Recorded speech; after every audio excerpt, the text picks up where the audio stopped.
Welcome back to Teacher Quit Talk.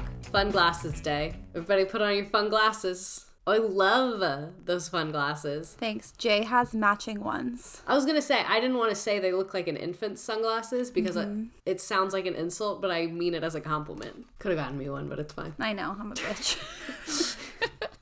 So, hello everyone. Welcome back to Teacher Quit Talk. Welcome back to the podcast where we podcast about things that we hate. It's been a fucking day, a week, a month, perhaps. Today is one of those days where I really looked in the mirror and I said, I do work in the public education system.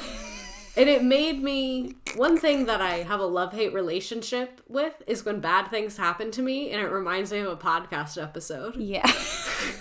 Like when stuff happens and I'm like, oh, episode 27. Here it is. Wait till they put you on a fucking cart next. Stop. I was almost carted today, but it wasn't that bad. No, not like that. It wasn't like that. But I was attempting to carry too many things because I was doing standardized testing today. So I was in a different classroom and I was trying to carry too much. And she said, do you want a cart? And I said, nope. No, I don't. No, my pride. I'm okay. If you got one of those Zambonis, I will ride that down the hallway. So you actually gave me the confidence to ask the janitor if I could ride the Zamboni. And every time I ask one of them, they just laugh. But you're so serious. And then by the time I could explain that, they Zambonied away. Because I always ask them when they're on it. Because I don't want to ask you when you're doing something else. Like, you probably have stuff going on. Oh my God. But when I see them on the Zamboni, I'm like, can I ride the Zamboni? And they're like, ha ha. And I'm like, but can I ride are you taking passengers? Like, you're like, there's a school that I know about where a 16-year-old gets to ride the Zamboni after school. So one of our janitors, he actually went to the school, and I was gonna ask him if when he was in school he saw the Zamboni and it inspired him, but I felt like he would take that, like people would think I meant that condescendingly, and I do not. I loved my janitors. You know what? Those motherfuckers are the only ones who keep it real sometimes. If I need somebody to like really talk shit and like level with me about what's going on in this godforsaken building, those are the people I seek out. They come in my room and I'm like, can you just stay for a minute? Like, just sit down. Please just come in here. But I was really good friends with the janitorial staff at my last school, and when I was like pregnant and bursting at the seams, the janitors would come in and bring me water and be like, be nice to your teacher, be nice. When I was moving out, my husband like shook their hand and was like, thank you for taking care of her. It's very Tony Soprano of him. Oh my God. I need to leave out some Christmas goodies for them. What a good idea. They've been keeping my shit right when the children keep it wrong, so. Things are going sideways. Christmas break is so close. And they know it. So I think they know it more than I know it. Whatever we're feeling, they also feel. And that is like a recipe for like a concoction of bullshit, because everybody's irritated, everybody's tired, everybody's overworked. We are over it. Done. I feel like it is the moment in the school year where like I've always really gelled with my kids because we are in the trenches together. And there is something about like baptism by fire that is semi-beautiful. And you come back from winter break and you're like, oh, I missed you. You forgot to behave, but I missed you. So that is normally how I feel, but I'm in an extremely weird situation right now where, because we're on a block schedule, I only have them for a semester. So it's like the horrors of the last month of school combined with it getting dark at 4:30 and being cold outside. It's like a very odd vibe because they're really giving me May. They're giving... I'm only going to see you 7 more times, girl. But it's December, so I'm really not in a May mode right now. But I think if you can't beat them, join them. So I think I need to get into a May mindset. That appears to be the... Start taking down your classroom. That's what I do in May. Wait, that actually might be good. Maybe tomorrow I'll just take everything down before they come in and just say nothing and see how they react. It could be fun. If nothing else, you can make it into like a social experiment and be like, I was just goofing. Like, I'm just going to redecorate over the break. Nothing to do with you. No. I don't even know you. So you all may have noticed, because I'm sure the title says something along these lines, but we are going to talk, I think, about standardized testing today. We are, because those kids are taking them. Let me tell you. They're taking them. You're giving them. I'm not. The kids are being taken by the test more than them taking the test. Oh my They God. appear to be in a more of a defense mode than an attack mode. The angles that we could go with this are actually endless. No, they Like, really we could are. have a whole podcast where it's just us talking about standardized testing. Yeah, I'm sure that exists. Search it up. So I don't even know where to start. So you're doing what? So we're what are doing you EOCs. They're end of course exams. So it's like every state does it a little bit differently. But the way it works in a lot of states, mine included, is like for some specific classes, there's an end of course exam that's created by the state. And it counts for a portion of your grade in that class. So in some states, the end of course, it's like if you don't pass it, you don't graduate. It's a graduation requirement. And then in some states, the end of course is just a chunk of your grade. So you can fail the exam, but if you did well enough in the course, like they balance each other out.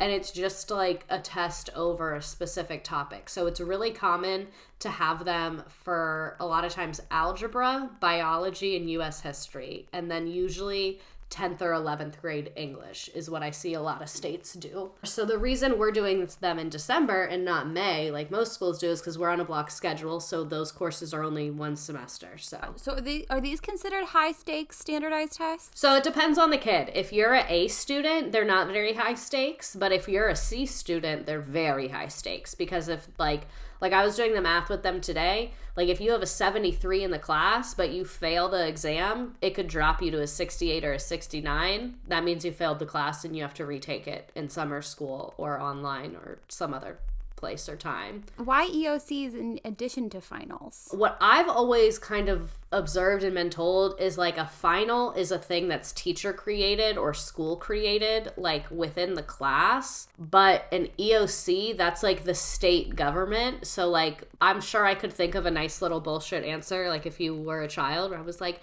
it's just so we can see how you're doing, but Right. just track you over time. But the reality is they need a way to measure schools and grade them. So, Which is what makes it a high stakes test. yeah, so these, like when you look up school grades, these test scores are a big portion of that. So they can see, oh, the kids over here did way better than the kids over here. Because the EOCs, every kid in the state is taking the exact same test or like very similar versions of it.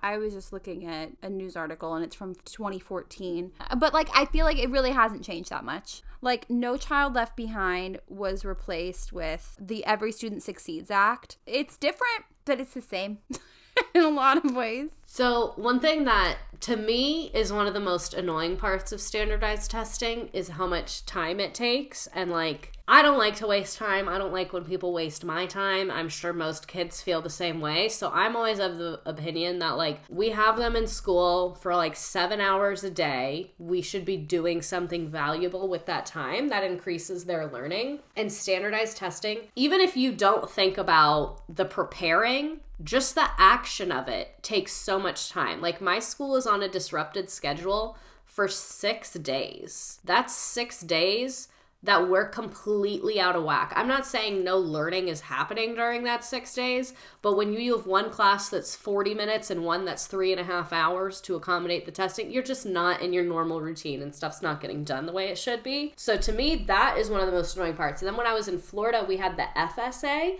and that would take like 4 or 5 hours once you do like all the security and the checking and all that, because it was really intense. So that would be pretty much an entire day that's wasted. So like when you add up all those days of the year, you're spending so much time just in like the logistics of this. Not even if you think about the reviewing and the preparation. Absolutely. And that's something that I noticed when I was teaching. When I was in kinder 2019 to 2021, I was at a school that we did NWEA MAP testing. And that was just supposed to do like an outline for the school year. You're supposed to like use it as a benchmark. They take it 3 times a year, but it is so time consuming, especially because in the beginning of the year, these kids don't know how to use a Chromebook yet. They don't know how to use a trackpad. They're trying to touch the screen like it's an iPad. You have to read a lot of questions to them. You have to prompt them a lot. It's really, really, really time intensive. And then also we were doing iReady assessments so that we could use that tool at technology time, and that needs to like get calibrated to what they already know, and we would give them in small groups.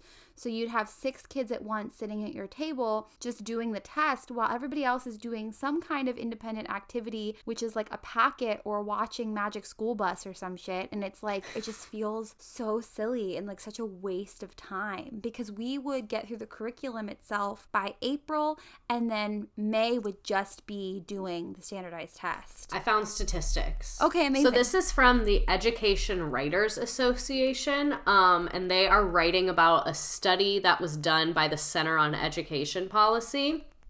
So, and this is from even pre-COVID times. This is from 2016. So I'm sure things have gotten worse. So this is a survey that they did with public school teachers.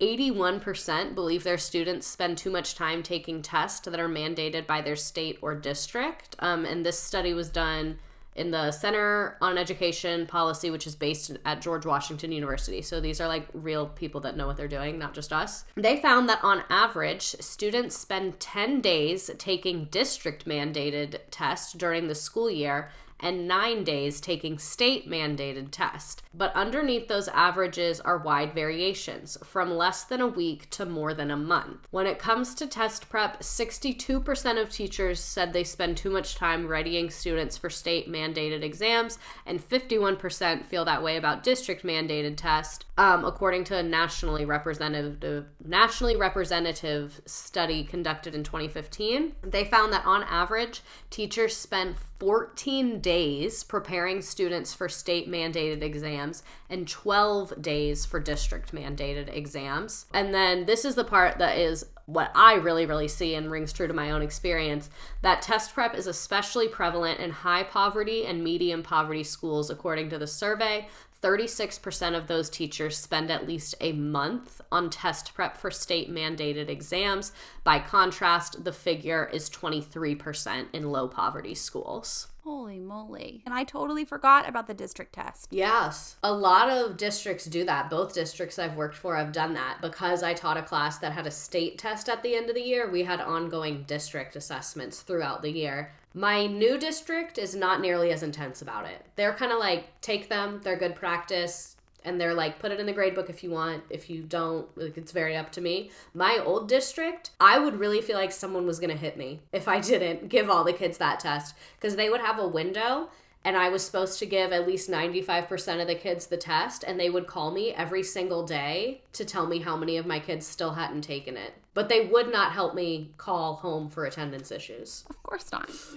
The district tests is what, when I worked at a charter school, everybody would cheat on. Not everybody, but a lot of people cheated on those. It's a lot easier to cheat on the district ones. Oh my God. You would have to like teach with this district test in your lap and like use the exact same language it was on the test.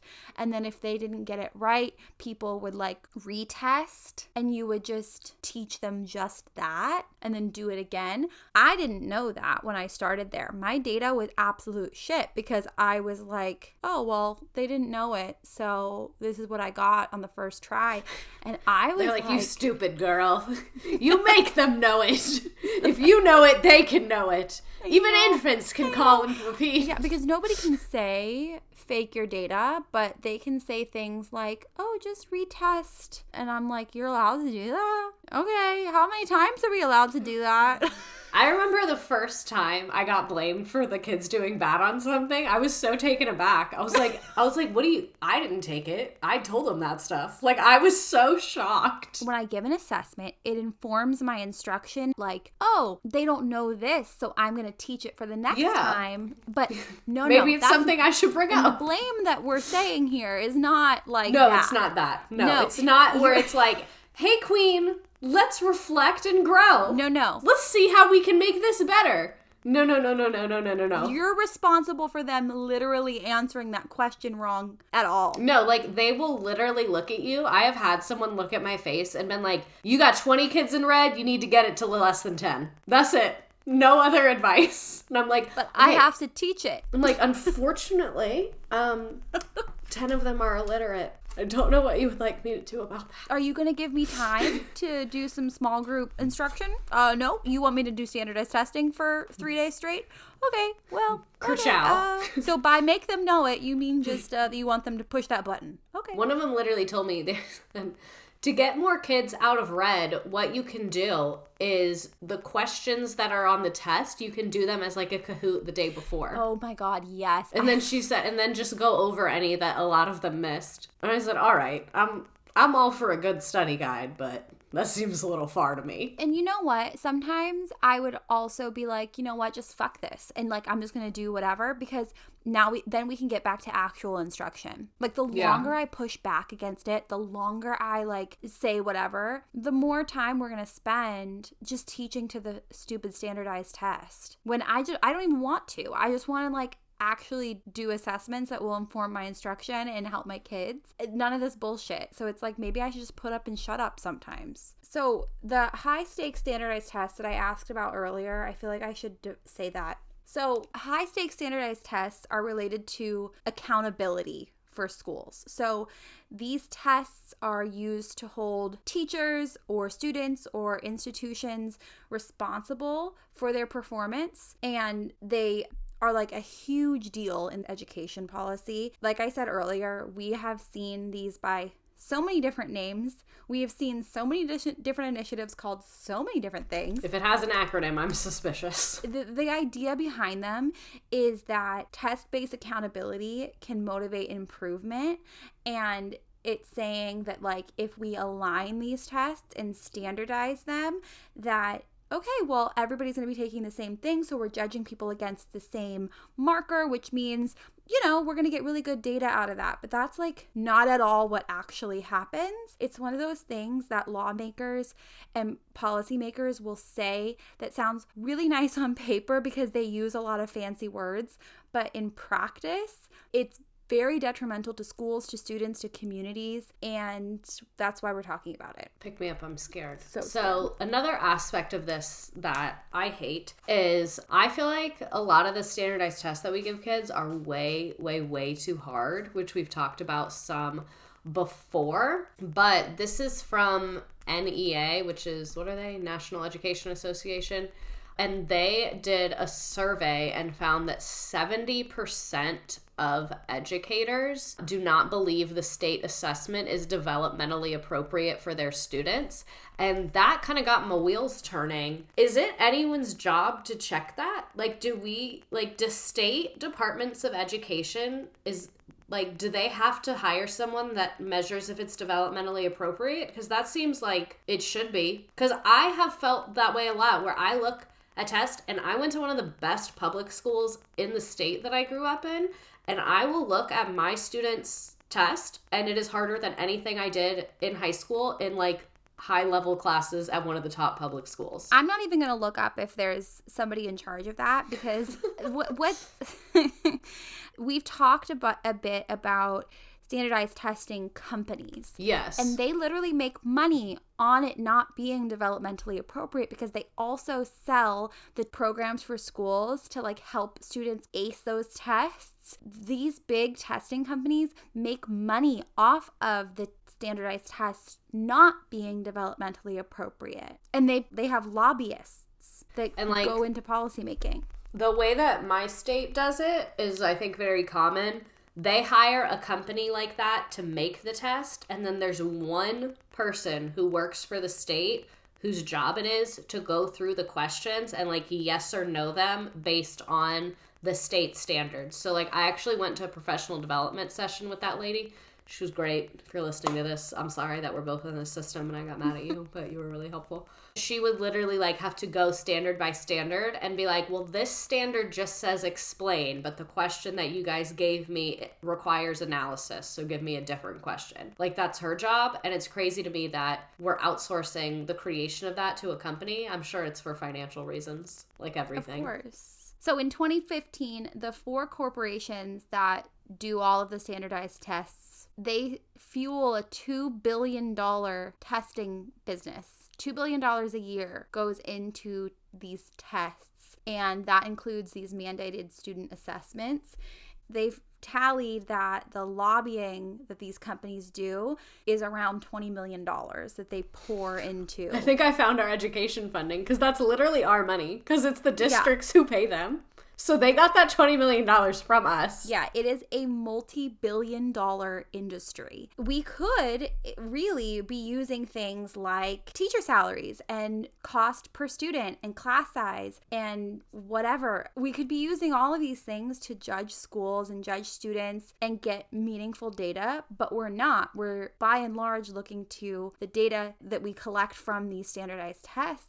When it's an industry, it's capitalism. It always is. It always is. This is another statistic that makes me want to throw up, but I absolutely believe, but I'd never really thought about it this way, and it's making me feel bad for yelling at that class today. In a study of the nation's largest urban school districts, so they had a list of like a couple major cities' school districts, they found that students took an average of 112 standardized tests between pre-K and 12th grade. 112. No wonder my 11th graders are like, girl, we do not care. Right. This is 103. Like, yeah, I mean, because how can you care? One of the things that we talk about a lot in education is No Child Left Behind, which again, a lot of kids got left behind. They said no child left behind because all of us are behind. Exactly. If we leave all of them behind, it's fair. Yeah, right? So again, not a lot of people know this in my comment sections, but the No Child Left Behind was replaced by the Every Student Succeeds Act. So we had this big reform called No Child Left Behind. It was supposed to like make all these improvements in student performance and reduce inequities and blah, blah, blah. It did not do that. Shocker. Shocking. I know. So, and meanwhile, I mean, we know also like there are other types of assessments that are better for students. Like you can do things like performance tasks or alternative assessments or like hands-on things, but no, we're gonna do pencil and paper Scantrons, and it was a mess. When we look at like what we learned from that, the thing that policymakers will tell you is that high stakes standardized testing is motivating teachers, but it's not. It's like scaring the shit out of teachers and like saying you're gonna get fired, you're gonna get bad performance reviews, your school's gonna get shut down. Like it really put the onus on teachers. So it's like, did it motivate them? Or are you just like a bully? It did motivate me in the way that I run if I'm being chased. Right. Or it did motivate me to fudge the data on my district assessments. You know what I mean? Motivation's a tricky thing. Yeah. So this was not the basket of worms that I was planning on opening, but I find it interesting, so I want to tell you all about it. So they're talking about like research between multiple choice test and short answer, like open-ended question test. And this is what I find really, really crazy. So when they did a study, they found that both formats can show learning very effectively. They're just different, but they found that all students do not do equally on those types of tests. So girls tend to do less well than boys and perform better on questions with open-ended answers, according to a 2018 Stanford study, which found that test format alone accounts for 25% of the gender difference in performance on both reading and math. Researchers hypothesized that one explanation for the gender difference on high-stakes tests is risk aversion, meaning the girls tend to guess less. Right? This is adding a layer that like I wasn't even really thinking about. Girls perform better on standardized tests that have open-ended questions, while boys score higher when tests include multiple choice. I found other interesting statistics. Tell us. So one of the most useful kinds of tests are the least time consuming, they found. Quick, easy practice quizzes on recently taught content. Tests can be especially beneficial if they're given frequently and provide near immediate feedback to help students improve. This retrieval practice can be as simple as asking students to write down 2 to 4 facts from the prior day or giving them a brief quiz on a previous lesson. Retrieval practice works because it helps students retain information in a way better than simply studying the material, according to research. I had heard this because the part of your brain that remembers is a different part that retrieves. So you should study by doing practice questions because your retrieve muscle is working. While reviewing concepts that can help students become more familiar with the topic, the information is quickly forgotten without active learning strategies like frequent quizzes. But to reduce anxiety and stereotype threat, the fear of conforming to a negative stereotype that one group belongs to, retrieval type practice tests need to be low stakes and administered up to 3 times to be most effective. Timing also matters. They found that students are able to do fine on high stakes assessments if they take them shortly after they study. But a week or more after studying, they retain much less information and will do worse on major assessments, especially if they've had no practice tests. This is my other beef, is a lot of states do not create readily available practice tests. It's up to the teacher to make those, and they end up being kind of different, because obviously 2 different people made it. Because a 2006 study found that students who had a brief retrieval test before the high-stakes test remembered 60% more. And in 2009, they did a study that 8th graders who took a practice test halfway through the year did 10% better than the kids who didn't take a practice test. And a lot of states will only release 2 to 3 questions a year. Oh my God, they're so annoying. And as someone who recently switched states, U.S. history in one state is not the same as U.S. history in another state. The way they word things, the verbiage they use, the question types they use are so different. Like in Florida, every test I gave was like A, B, C, D, multiple choice. In my new state, some of them are like drop down and fill in the blank, and like they're just really different. Standardized testing that we know has the ramifications that it does for schools and teachers and communities and all of that.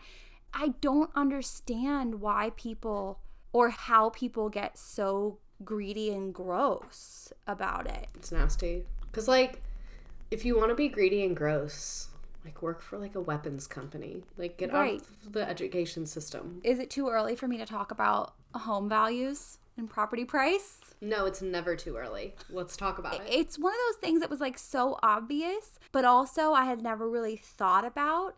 That standardized testing is literally directly tied to home values and prices.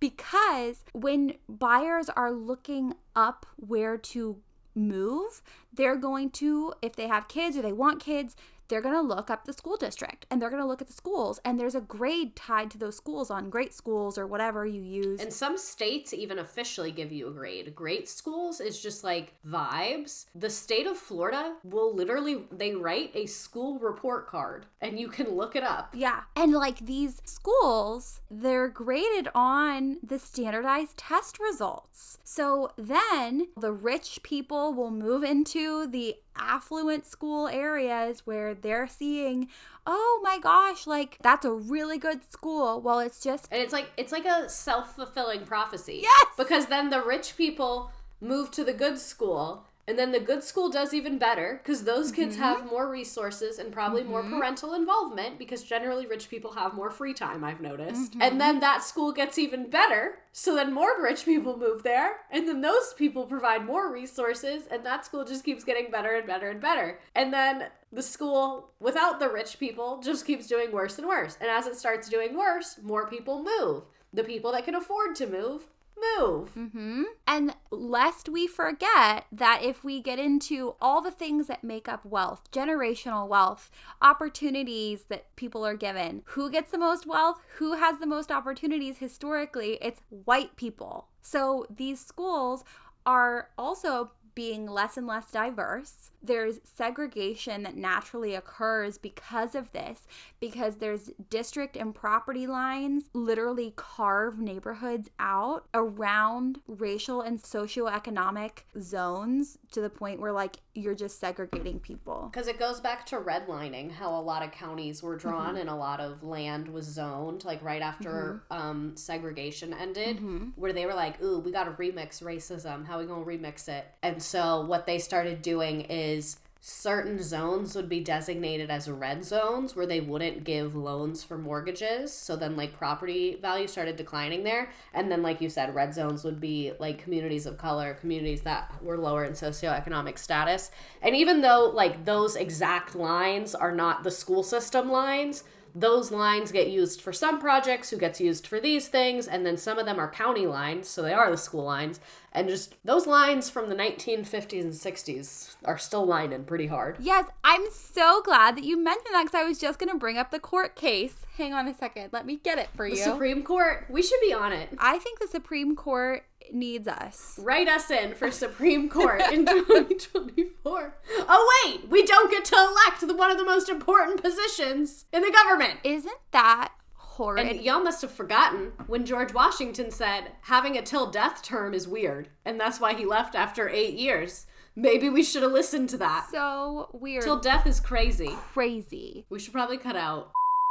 I would have left it in. I'm glad you said that because that would have stayed. I'm just thinking about having to say that in an interrogation room, and it'd be like, so because they do kind of take that one serious now. Okay, so Milliken versus Bradley, the reason it was a big deal is because it was talking about desegregation. What it dealt with was the busing of public school students across district lines to desegregate the schools. Isn't this what Joe Biden hated in the 90s? There's a really famous video of him in Congress being like, no buses! Do not bus these children! When he was running in the primaries, he debated Kamala Harris. I'm shocked they're friendly now because she, in the debates, she was like, well, you said this thing about busing and it thankfully still passed. And Kamala Harris was basically calling Joe Biden out because Kamala Harris was a kid who experienced the busing and she said it was really good for her. I know different people have had different experience. Joe Biden helped give America the language that is still used to oppose school integration today. Looks like Sleepy Joe was awake on that day. 1975 Senate hearing, the Milliken versus Bradley case was 1974. So I was wrong. It's not the 90s. It was in the 70s. Oh, that's crazy that our current U.S. president, right after this court case, was like, I'm not into it. So, well, this ruling was important because it allowed segregation if it was not considered an explicit policy, quote unquote, of each school district. They're like, if you do it on the low, ain't no problem. You just can't do it on the high. This court case said that school systems are not responsible for desegregation across district lines unless it could be shown that they had each deliberately engaged in a policy of segregation. AKA, if you say, we did not say that, you interpreted that how you wanted to, that was allowed. They said if you say it in a real whisper, it's fine. Yeah. They said just don't say it loud. It gets uncomfy when people say it loud. So schools were quote unquote desegregated, but they were not. They were continuing to be segregated. These school districts, their zoning lines by and large have not changed. So boundaries that were maintained just allowed these affluent suburbs to benefit from tons of policies. I mean, policies are like little snowballs. It starts out with just one thing, but then it ends up being... When I was a toddler, my mom picked the top 3 schools that performed the highest on standardized testing, went and visited all of them, and that's how she picked. That's a very normal way for a parent to pick a school. Yeah. Or judge a school. It's really the only information that's made public that you have. Right. Like, there's not a ton of other information you can go on. Now you have things like Great Schools, but this is also in the 90s. And Great Schools is really not even that different. Great Schools is not the most accurate guy in the world. And if you're a parent that has never worked in a school, you're going to trust things like the report card that says this is an A school. The report card from your state's Department of Education. Like, why would you think anything would be wrong with that? Right.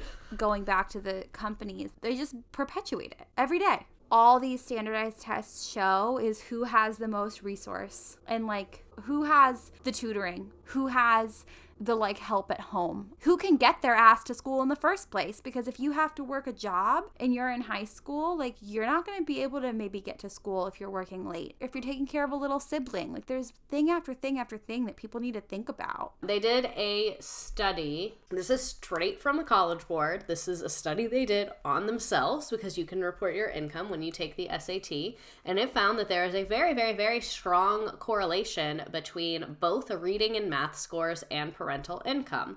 So the average test score of a child whose parents earn less than $20,000 a year is 434. For a child whose parents earn more than $200,000 a year, it is over 100 points higher at 563. And very similar numbers in math. For parents earning less than $20,000 a year, their child's average score was 457. And for parents earning over $200,000 a year, their child's average score was 579. I know this to be exactly true because I'm going to tell you a story I've probably told before. So back when I took the SAT, it was on the 2400 scale, just to give you reference for these numbers. I took the SAT, I got like an 1100 something. That's really fucking bad, just to let everyone know. I have no concept. I don't know. Well, let me rephrase. Let me not insult anybody's score. That score was not aligned to what the expectations were for me and was not anywhere close to get me into any of the universities I was applying to, and was a lot worse than everybody was expecting. So that created a bit of a rift. And I think it is below average, which was surprising for everyone. I'm gonna tell you what my parents did. They paid a man $100 an hour to torture me with SAT tutoring, $100 an hour for months. This man probably made a couple grand off of this. And my score went up almost 1,000 points. I almost doubled my score. Holy shit. Because of that tutor. And that tutor charges that because he's the best. And he makes a full-time income off of just SAT tutoring and provides for a family with 4 children off just SAT tutoring.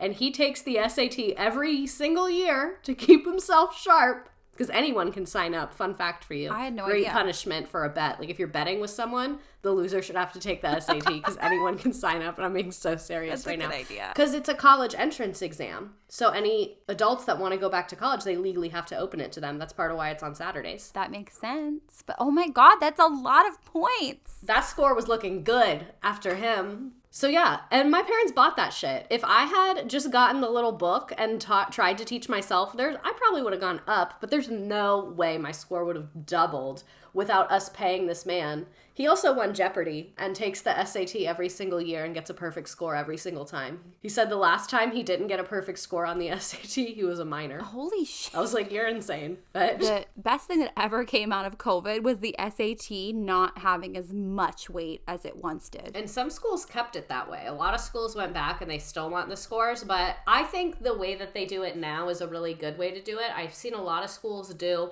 you can submit it if you want to, but you don't have to, which I think is good because like everybody has different strengths and some people are really good at standardized tests and that is a skill. So like if you want to show that off, man, include it. If we're going to go into the socioeconomic of it all, if you know the word gerrymander. Gerrymandering is when an area is divided into political units or districts. So it's often divided up to give advantages to a certain political group. It's like, we'll put all the Republicans here, we'll put all the Democrats here. Yeah, so they make like a very wonky looking district that anyone with eyes would look at it and be like, what the fuck? But they've like selectly gone and even beyond neighborhoods. Sometimes it's specific streets to get enough of one political party into an area so that they can tip it and vote that zone red or blue or purple or whatever. All very sneaky. So they do the exact same thing with school district boundary lines. Exact same thing happens. Absolutely perfect. No notes. Right? Of course they do. What happens is like low-income families are priced out of schools that are in districts that don't have affordable housing options, which as we know, that's like a huge thing right now. So one way that we can like get around this educational gerrymandering is open enrollment, but it's also an issue because we're grading the schools. So if you're having open enrollment, it's just going to kind of perpetuate the same problem. It also opens a transportation issue because then it becomes people can only go to a faraway school if they have a parent with the free time to transport. And like I said, generally rich people have more free time. Yeah. And then people will be like, okay, well, let's do school vouchers. And then it's like, no, let's not do that one either. So because I saw something that said in one state, 97% of people that got vouchers, it was like a new thing that year. 97% of the people that got it, their child was already enrolled in private school before. and they had just been paying for it before. Yeah, it's very difficult because it's like all the proposed solutions to these things have other issues with them because these standardized tests are so woven into the way that our schools operate. They really are. And like capitalism's so woven into it too that even a proposed solution that would help is still going to be like within the umbrella of capitalism, so it's still not going to be perfect. Yeah. So I hope you gained class consciousness from this. The only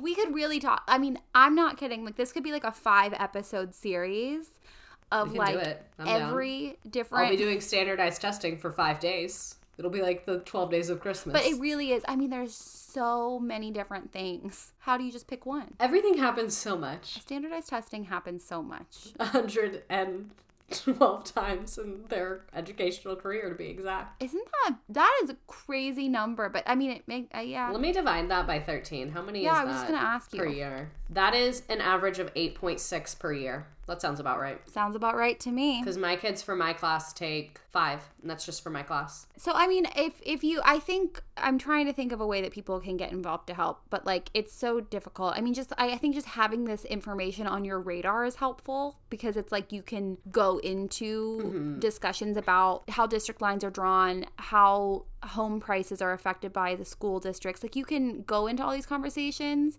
and when you hear lawmakers talking about things like this, you can be like, oh, well, I have this additional context in the back of my mind, you know? And just from a more like logistics perspective, the people who decide these standardized tests, it's not the federal government, it's state Department of Education's, and that is under the office of the governor usually. Sometimes the Secretary of Education is an elected position. Usually it's appointed by the governor. So if you're the type of person that's like into calling your representatives and things like that, and if you're the type of person that like follows politics and all that, these are good questions to be asking people that are running in elections, especially for either Secretary of Education or for governor. And if a lot of people advocate for that from like a voter perspective, that's how we can start to see governors shift. So this is actually my new plan. I came up with how we're going to fix it. Okay. You're welcome. We need to make standardized testing like the sexy issue of the election. Yeah. Like we need all the parents being like, are you going to cut down on standardized testing? Like, we need y'all to turn into single issue voters on standardized testing. Because it really it has like tentacles into so many other things. It seems like, okay, it's just standardized testing, but it's like... And I think it's really not something we ask people who are running for governor. Education is really not something we see. People, gas prices, taxes, people talk about a lot of stuff, but I don't see people talking about education at gubernatorial debates and events. So let's start asking them those questions. They really should. And last thing, talk about redistricting. Like when you hear people talking about gerrymandering or redistricting or redlining, like let your little ears go perk, because I think if we're looking at education and like the way that it is a driver of upward mobility and like education is liberatory and we're really like believing in that and we really want to invest in public schools, well, we need to make sure that kids can get to the best public school possible regardless of where they live or their whatever circumstance. So think about that too. I know I have been on a redistricting kick lately, but it really does matter because if we give a shit about segregation, like you have to give a shit about how our neighborhoods are broken up, because they were literally, after Board versus Brown of Education, lines were drawn so that they could literally continue segregating, and it has been maintained to this day, and it affects everything. Yeah, so it really does. That's my soapbox and I'm done, but segregation never ended. It never fucking ended, guys. And nobody's talking about it. I'm sick of it. I don't know if you heard the news yet, but never ended. This has been another episode of Teacher Quit Talk. And as a final sentiment, if you feel that your child is taking too many standardized tests, please don't yell at their teacher or principal. There's just quite literally nothing they can do about it. You don't want to fucking do it. Yell at your governor. Yell at your lawmakers as usual. Bye.